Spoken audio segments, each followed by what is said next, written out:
Sunita train में bread पकौड़े बेचा करती थी। रोजाना सुबह उठकर वो गरम गरम ब्रेड पकौड़े बनाती और ट्रेन में बेचती। ब्रेड पकौड़ा ले लो, ब्रेड पकौड़ा, गरम गरम ब्रेड पकौड़ा, हरी लाल चटनी के साथ गरम गरम ब्रेड पकौड़ा ले लो। अरे एक ब्रेड पकौड़ा देना। ये लो साहब, 10 रुपए का हुआ। ये लो 10 रुपए। हेलो, हाँ बोलो। फोन में आवाज साफ नहीं आ रही है। अभी पकौड़े बेच रही हो, तुम घर पहुंचो। और हाँ, सब्जी लेते जाना। पूजा को बोलना मैं थोड़ी देर में घर में आ जाऊंगी, तब तक वो सब्जी बनाकर रख लेगी। हाँ रखती हूँ, पकौड़े बेचने दो अब, नहीं तो ठंडे हो जाएंगे तो ग्राहक खरीदेंगे नहीं।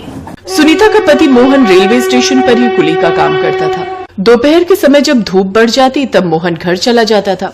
फिर शाम के समय वो स्टेशन पर आता और देर रात तक काम करता। अपने पति की मदद करने के लिए सुनीता ने सुबह सुबह ट्रेन में पकौड़े बेचना शुरू किया था ताकि घर के खर्चे में मदद हो सके। सुनीता और मोहन की एक ही बेटी थी जिसका नाम था पूजा। पूजा की उम्र लगभग 15 से 16 वर्ष की थी। पैसों के अभाव के कारण पूजा 6ठी क्लास तक ही पढ़ी थी।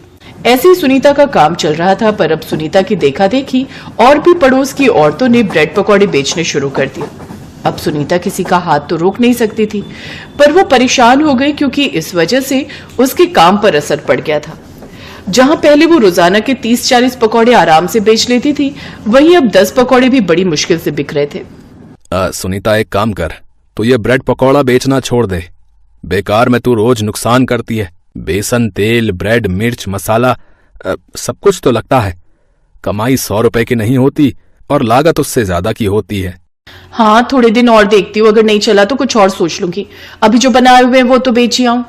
माँ, आज मैं भी तुम्हारे साथ चलती हूँ। आज घर पर तो कोई काम है नहीं और तुम कह रही हो कि तुम्हारे सिर में भी दर्द है। तुम जाओगी तो मुझे तुम्हारी चिंता रहेगी। चलो मैं साथ चलती हूँ। लेती जा पूजा को, सही कह रही है।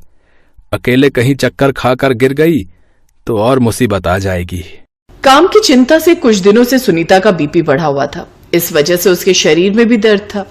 पूजा भी सुनीता के साथ ब्रेड पकौड़े बेचने चली गई। बेटा, एक ब्रेड पकौड़ा देना। जी आंटी जी, ये लीजिए। ब्रेड पकौड़े ले लो, ब्रेड पकौड़े, गर्मा गर्म ब्रेड पकौड़े, लाल हरी चटनी के साथ स्वादिष्ट ब्रेड पकौड़े। अरे सुनीता, आज तू अपनी बेटी को भी ले आई ब्रेड पकौड़ा बेचने के लिए, पर इस डिब्बे में बेकार है तेरा घूमना। यहाँ पर मैं ये सभी यात्रियों को पकौड़े बेच चुकी हूँ। हाँ माँ, बड़ी मुश्किल से एक ही ब्रेड पकौड़ा बिका है। सब पहले ही मंजूताई से पकौड़े खरीद चुके हैं। हाँ मैं जानती हूँ, आज मुझे आने में थोड़ी देर हो गई, इसीलिए मंजू पहले ही आ गई थी और उसके बिक गए। पूजा बेटी, हम किसी के हाथ तो रोक नहीं सकते। मैं जानती हूँ मंजू, तूने मेरा काम खराब किया, पर मैं तुझे कुछ कह नहीं सकती। तू कोई और काम भी खोल सकती थी, पर तूने मेरी रोजी रोटी पर लात मारी है।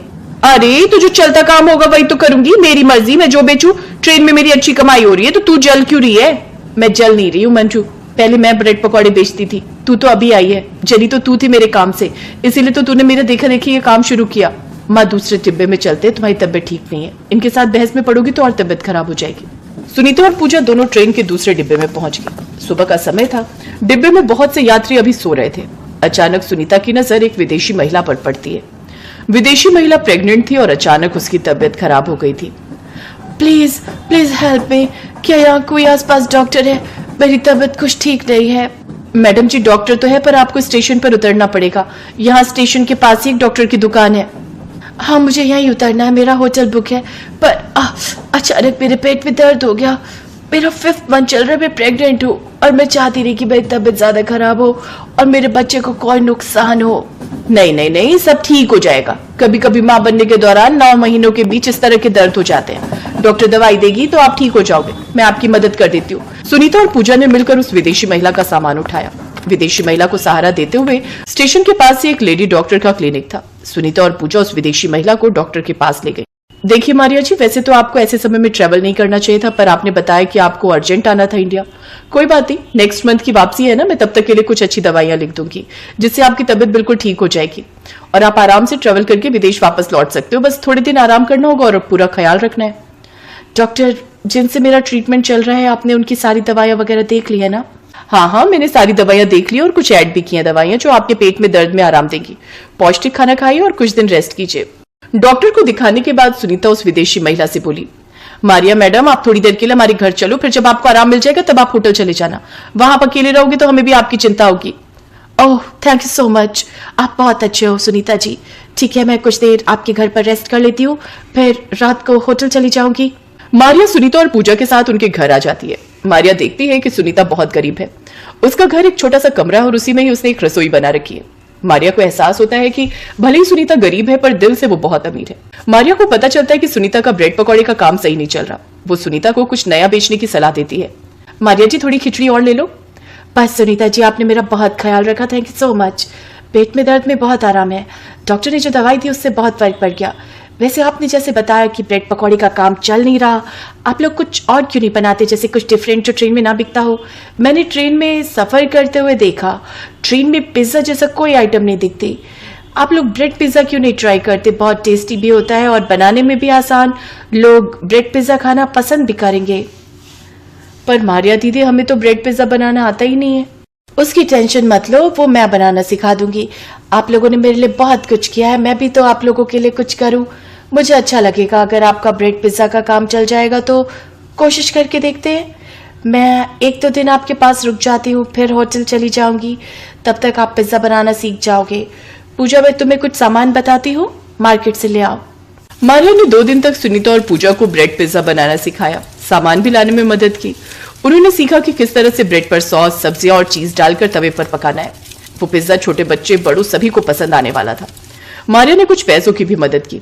बहुत साफ सफाई के साथ पिज्जा को कैसे पैक करके बेचना है, ये सारे काम मारिया ने सुनीता और पूजा को बताए ताकि ब्रेड पिज्जा देखने में आकर्षित लगे। तीसरे दिन मारिया अपने होटल जा चुकी थी, पर उसने जो ब्रेड पिज्जा बनाना सुनीता और पूजा को सिखाया था, उस पर काम करते हुए सुनीता और पूजा ने पहली बार ट्रेन में ब्रेड पिज्जा बेचना शुरू किया। मंजू और बाकी औरतें भी हैरान थी कि सुनीता खाने की ये क्या नई आइटम ले आई है। फटाफट से सुनीता के ब्रेड पिज्जा बिक रहे थे। ब्रेड पिज्जा ले लो, गरम गरम ब्रेड पिज्जा, चीजी और टेस्टी टमाटो केचप के साथ। वाह माँ, तुमने तो बिल्कुल सही बोला। मारिया दीदी ने यही कहा था, सब हमारे ब्रेड पिज्जा बहुत पसंद कर रहे हैं। मारिया आंटी का आइडिया काम कर गया। हाँ, हमारी अच्छी बिक्री हुई है। लोग हैरान थे कि ट्रेन में पिज्जा भी मिलने लगा है। धीरे धीरे रोज के ऑर्डर बढ़ने लगे। कुछ समय बाद मारिया वापस जाने लगी, तब वो सुनीता और पूजा से बोली, पूजा, मैं चाहती हूँ कि तुम अपनी आगे की पढ़ाई फिर से शुरू करो। सुनीता, तुम और मोहन दोनों मिलकर ब्रेड पिज्जा का स्टॉल चलाना। कोई भी हेल्प चाहिए हो तो मुझे कांटेक्ट करना। सुनीता की आंखों में आंसू आ गए। वो और पूजा दोनों मारिया को दिल से धन्यवाद कहती हैं। कुछ दिनों बाद रेलवे प्लेटफॉर्म पर सुनीता और मोहन मिलकर ब्रेड पिज्जा का स्टॉल लगाने लगे और इधर पूजा ने दोबारा पढ़ाई शुरू कर दी।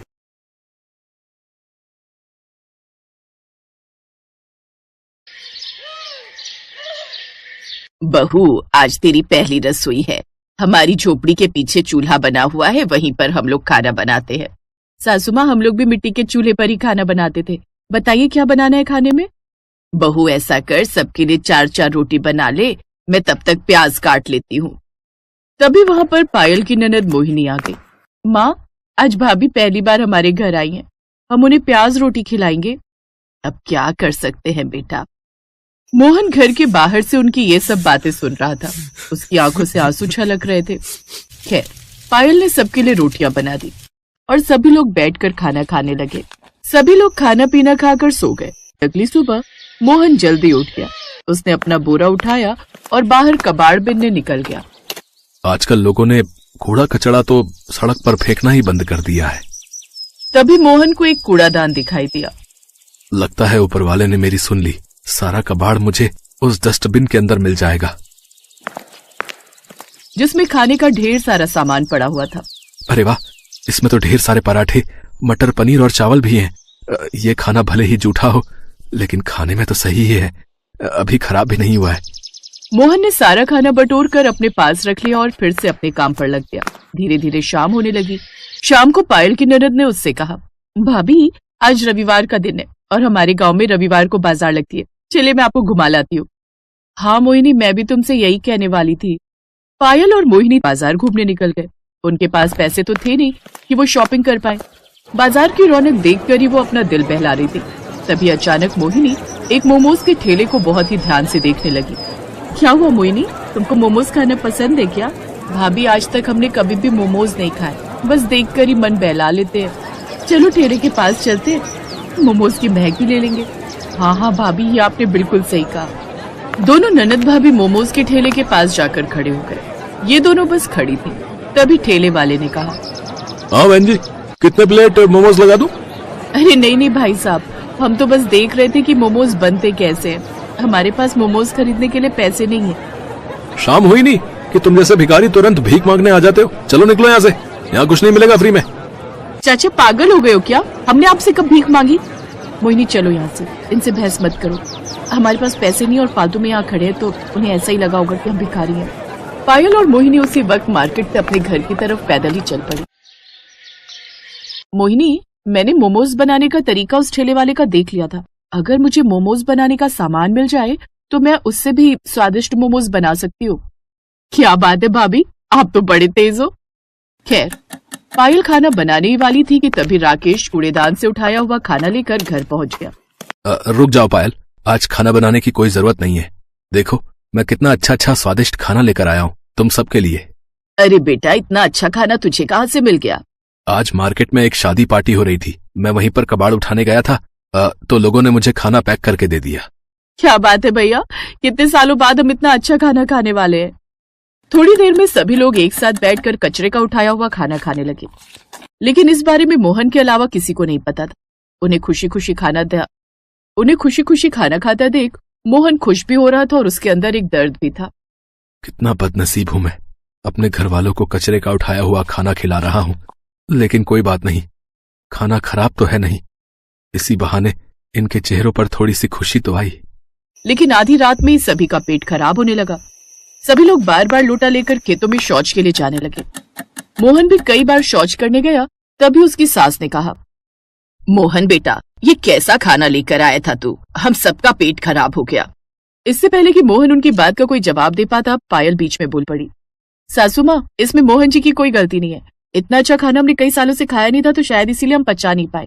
ये बात सुनकर मोहन को थोड़ा रिलैक्स महसूस हुआ। तभी उसकी सास ने कहा, हमारे पास डॉक्टर से दवा लेने के लिए पैसे तो है नहीं। ऐसा करो, गर्म पानी में थोड़ी सी लौंग, थोड़ा सा काला नमक डालकर पी लो सब लोग, पेट सही हो जाएगा। ये दादी माँ का नुस्खा है। सभी लोगों ने वैसा ही किया और सुबह तक सबका पेट ठीक भी हो गया। मोहन काम पर जाने वाला था कि तभी उसकी बहन मोहिनी ने उसे रोक लिया। भैया, हम सबको ना मोमोज खाने का बहुत मन कर रहा है। भाभी का भी बहुत मन है मोमोज खाने का। उन्हें मोमोज बनाना आता भी है। शाम को जब आप आना तो मोमोज बनाने का सामान लेते आना। बहन, मोमोज बनाने का सामान बहुत महंगा मिलता है। प्याज, आलू, हरी मिर्च, लहसुन, ये सब तो हम अपने घर के बाहर खुद ही उगा लेते हैं। जो पैसे मैं कमाता हूँ उससे घर चलना ही मुश्किल है, फिर भी मैं कोशिश करूंगा। कोशिश नहीं, लेकर आना भैया। एक बहन होकर मैं आपसे जिद भी नहीं कर सकती क्या? मोहन उसी वक्त अपने आंसुओं को छुपाते हुए काम पर निकल गया और सड़कों पर कूड़ा बिनने लगा। घूमते घूमते वो बहुत दूर निकल गया, फिर भी उसे कोई कबाड़ नहीं मिला। कितना बदनसीब भाई हूं मैं, अपनी बहन की एक छोटी सी ख्वाहिश भी पूरी न कर सका। घर पहुंचते ही मोहिनी ने उससे कहा, भैया, भाई अपनी बहन के लिए ना जाने क्या क्या कर देता है और आप एक छोटा सा काम नहीं कर पाए। मोहन की पत्नी पायल थोड़ी समझदार थी। वो अपने पति के दर्द को थोड़ा थोड़ा महसूस भी कर सकती थी, इसलिए मोहन के बोलने से पहले ही उसने कहा, पायल, हर भाई चाहता है कि वो अपनी बहन की हर ख्वाहिश पूरी करे। अपने भाई से इस तरह जिद नहीं करते। लेकिन भाभी, मैं तो सिर्फ मोमोज खाना चाहती हूँ। कौन सा राजमहल मांग लिया मैंने? तुम मोमोज खाना चाहती हो ना? आज रात में तुम सबके लिए मोमोज ही बनाऊंगी। लेकिन बहू, हमारे पास तो मोमोज बनाने का सामान ही नहीं है। सासू माँ, हमारे पास आटा है, नमक है, तेल है, आग जलाने के लिए लकड़ियां है, खाना बनाने के लिए मिट्टी का चूल्हा भी है। हमने अपने घर के बाहर हरी मिर्च, आलू, प्याज, लहसुन ये सब उगाई रखा है। ये सब मिलाकर मैं इतने अच्छे मोमोज बनाऊंगी ना कि आप लोग उंगलियां चाटते रह जाएंगे। क्या बात है भाभी, मुझे आप पर पूरा भरोसा है कि आप सबसे अनोखे मोमोज जरूर बना लोगी। उसी वक्त मोहिनी और पायल घर के बाहर गई। सारी सब्जियां लेकर अपनी रसोई घर में आ गई। मोहिनी, तुम जल्दी से आटा गूंथ लो, तब तक मैं मोमोज के लिए सब्जी तैयार करती हूँ। मोहिनी आटा गूंथने लगी और पायल सारी सब्जियां फ्राई करने के बाद उसकी महक बहुत अच्छी लगने लगी। भाभी, सब्जी की महक तो कमाल की आ रही है। तो इस तरह उन्होंने ढेर सारे फ्राइड मोमोज बना लिए जो सिर्फ आटा और घरेलू हरी सब्जियों से बने थे। भाभी, आपने तो चमत्कार कर दिया। मोहिनी और पायल ने मिलकर सभी के लिए मोमोज परोस दिए। उसकी सास और मोहन सब साथ बैठकर मोमोज खाने लगे। मोमोज आज मैंने अपनी जिंदगी में पहली बार खाया है, लेकिन फिर भी मैं शर्त लगाकर कह सकती हूँ कि इतना स्वादिष्ट मोमोज बड़े से बड़े होटल में भी नहीं मिलेगा। हाँ पायल, तुम दोनों ने तो कमाल कर दिया। अगर इसका स्वाद इतना ही अच्छा है तो क्यों ना हम घर के बाहर सब्जी वाले देसी मोमोज बेचें। अगले दिन से पायल और मोहिनी घर के अंदर देसी मोमोज बनाने लगी। लोगों को उन मोमोज का स्वाद सबसे अलग और स्वादिष्ट लगा, तो इस तरह अब मोहन ने कबाड़ बिनने का काम बंद